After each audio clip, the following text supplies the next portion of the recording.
Skenario gila Persib Bandung. Tim manakah yang akan terdegradasi? Berita transfer dan pernak-pernik klub Liga 1. Hai Rio Hotspot Lovers, inilah Rio Hotspot edisi kali ini. Tapi seperti biasa, sebelum kita lanjut ke videonya, mohon dukung channel ini agar terus berkembang dan bisa memberikan berita-berita informatif yang semoga saja bermanfaat untuk kita semua dengan cara klik subscribe, aktifkan notifikasi loncengnya, like, share, dan juga komen. Dan inilah Rio Hotspot selengkapnya.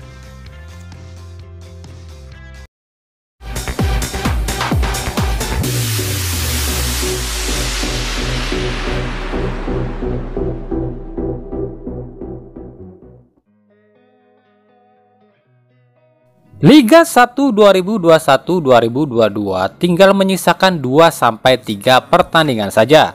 Di sini sudah jelas terlihat Bali United hampir pasti raih gelar juara. Nah, ketika berita ini dibuat, yakni Senin 21 Maret 2023, Bali masih punya 3 pertandingan.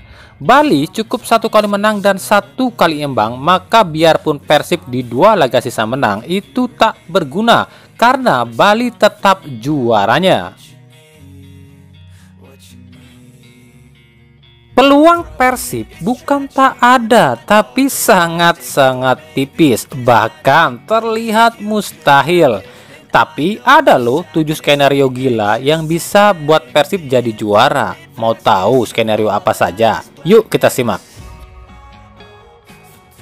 Yang pertama, Bali alami 3 kekalahan di laga terakhir, sementara Persib menang di 2 laga terakhir. Jadi poinnya adalah Bali 69, Persib 73.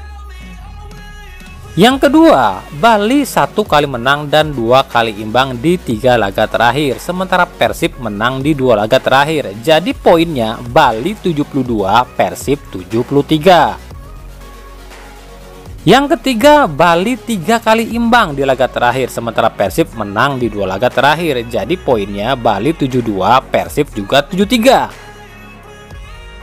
Yang keempat, Bali 2 kali imbang dan 1 kali kalah di laga terakhir, sementara Persib menang di 2 laga terakhir. Jadi poinnya Bali 71, Persib 73.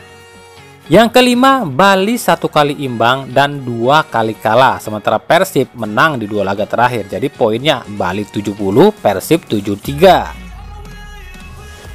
Yang keenam, Bali 3 kali kalah, sementara Persib 1 kali menang, 1 kali imbang. Jadi poinnya Bali 69, Persib 71.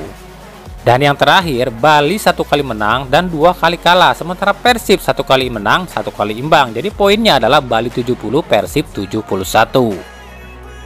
Tapi sepak bola itu bukanlah hitung-hitungan atau matematika. Meskipun Liga 1 ini terkenal dengan liga settingan, tapi karena justru liga settingan inilah yang membuat Persib sangat sulit untuk bisa raih gelar juara musim ini. Tapi tak ada yang tak mungkin di dunia ini jika kita berniat sungguh-sungguh serta berjuang dan berdoa. Jadi sulit bukan berarti tak mungkin. Tinggal 1 tim lagi yang akan terdegradasi musim ini dan akan menyusul Persela dan Persiraja yang telah lebih dulu terdegradasi. Sebelumnya Persipura calon kuat tim yang akan terdegradasi, namun tiba-tiba Persipura bangkit dan raih terus kemenangan. Dan kini justru menjadi 4 tim yang bisa saja menyusul Persela dan Persiraja, yakni PSM, PSS, dan Barito serta Persipura. PSM Makassar sedikit aman dengan sisa laga lebih banyak, tinggal Barito dan PSS yang posisinya sangat terancam. Nah, yang unik adalah Persipura bangkit setelah terkena sanksi dari Komdis soal mangkir. Persipura seolah menggila dan tiba-tiba superior. Tentu ini tak bisa diterima oleh Barito yang notabene pemilik klubnya atau presiden klubnya adalah anggota Exco PSSI, yakni Asdurnya di Sulaiman. Tentu ada saja cara yang akan dilakukan dan ujung-ujungnya Barito pun pasti selamat. Jadi sekarang calon korbannya adalah PSS Sleman. Kenapa PSS Sleman calon kuat yang akan dikorbankan?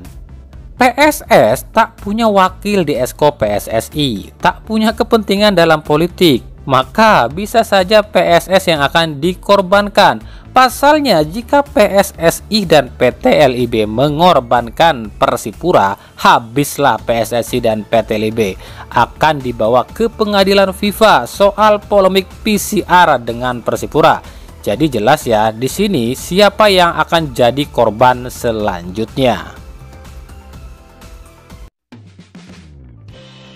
Baru-baru ini terungkap sudah alasan Shiro Alves memposting foto dirinya bersama Taisei Marukawa. Ini bukan berarti Shiro akan ke Persebaya. Pasalnya Shiro kabarnya telah menolak bergabung dengan Persebaya. Kabar yang beredar, Shiro mengajak Taisei untuk bermain bersama dalam satu tim, tapi bukan di Persebaya. Lalu di tim manakah? Apakah Persib atau tim lain? Ya, dua pemain ini adalah incaran utama bobotoh untuk Persib musim depan. Namun kabar terbaru, bos PSIS Semarang Junianto mengatakan setuju membayar gaji Taisei 2 kali lipat dengan yang didapat Taisei dari Persebaya. Bahkan PSIS pun kabarnya siap memboyong Shiro Alves dan akan menduetkan dengan Taisei Marukawa. Hal ini disampaikan CEO PSIS Semarang Yoyo Sukawi. Belumlah, liga saja belum kelar, tapi kalau bos Juni bilang sih ada kemungkinan. Kalau soal gaji nggak usah khawatir, kalau pemainnya mau kita kasih gaji tinggi, asal cocok dan mainnya bagus, ujar Yoyo Sukawi. Menanggapi hal ini, pihak Persebaya tetap tenang. Menurutnya siapapun yang datang dan pergi itu sudah biasa.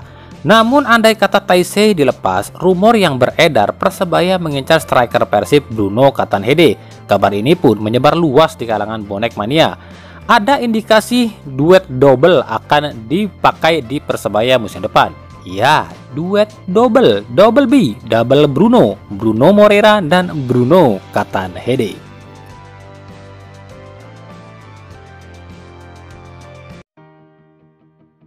Sudah jatuh tertimpa tangga. Mungkin ini yang dialami tim Arema FC. Setelah gagal raih gelar juara musim ini, lalu kesempatan untuk tampil di AFC Cup pun mulai sirna. Kini Arema kabarnya harus bersiap kehilangan para personilnya, mulai dari pemain hingga jajaran staf. Di jajaran staf, manajer interim Arema Arifki telah resmi mundur dan kabarnya akan disusul sejumlah staf yang lain. Lalu di sisi pemain dan pelatih, kabarnya Arema pun akan ditinggalkan oleh pelatih Eduardo Almeida yang akan membawa sejumlah pemain utama mereka seperti Carlos Fortes dan Sergio Silva. Kabarnya Persijalah yang akan jadi tujuan dari gerbong Almeida selanjutnya, ditambah sejumlah pemain lain yang kabarnya tengah negosiasi dengan klub lain. Kini Arema pun diguncang lagi dengan kabar jika pemilik Arema Gilang Widya Permana akan diperiksa polisi dan Badan Pemeriksa Keuangan atau BPK atas indikasi investasi bodong dan terindikasi terlibat perjudian yang masif. Berita ini pun masih terus berkembang hingga saat ini. Belum lagi kisruh dualisme antara Arema Malang dengan Arema Kronus yang hingga kini masih belum ketemu jalan titik terangnya, membuat Arema semakin diguncang.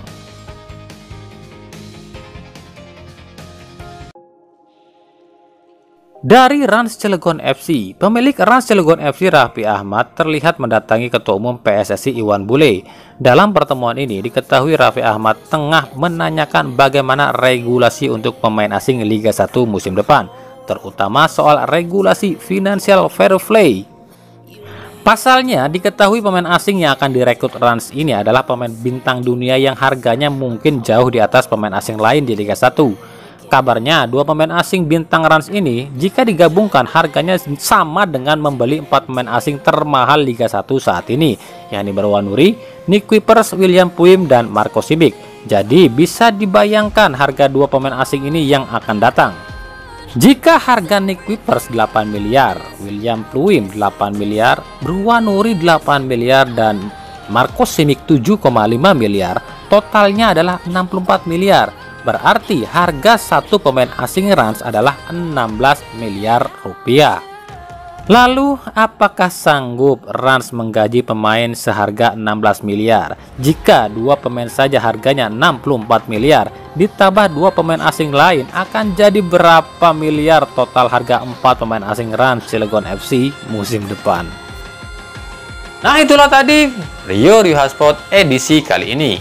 Ikuti terus berita seputar sepak bola, khususnya Liga Indonesia dan pernak-perniknya hanya di Rio Sport.